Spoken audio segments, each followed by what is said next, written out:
time to leave. Come here. Sorry. No, leave. Arafat.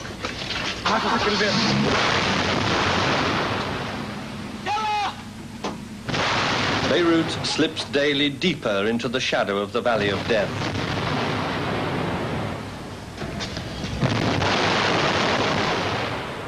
Israeli shells come crashing into West Beyruth, into residential suburbs of the stricken city, punishing Lebanese for harboring Palestinians in their midst.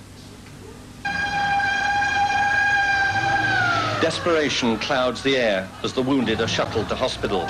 A brutal process of destabilization is underway, fostered by the Israelis and their Lebanese allies, the Maronite Christians of East Beyruth.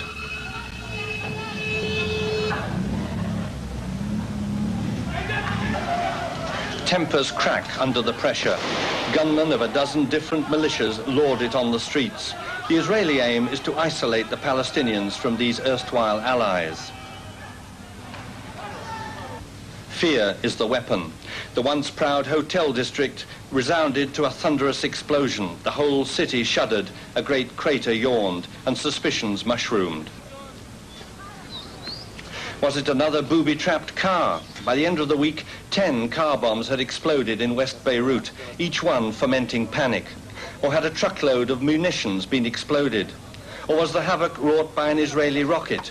Had a secret cache of explosives erupted? All that we know, even now, is that the blast shattered windows half a mile away and that more than 30 innocent citizens perished. A day later, they were still digging out survivors. It's all done by hand, by volunteers. State or municipal services no longer exist to help. Fear and suspicion spread like the plague. The Palestinians are more and more resented, blamed for bringing Lebanon to its knees. Shops batten down their hatches, power is rationed, water on tap for 4 hours in 48. Miraculously, Beyruthis survive and food gets through. The people of the city, though, have begun to smell Palestinian defeat as the bombs crump down and the shells explode. They are being made to suffer for the Palestinian presence. Destabilization is working as the Israeli net closes tighter.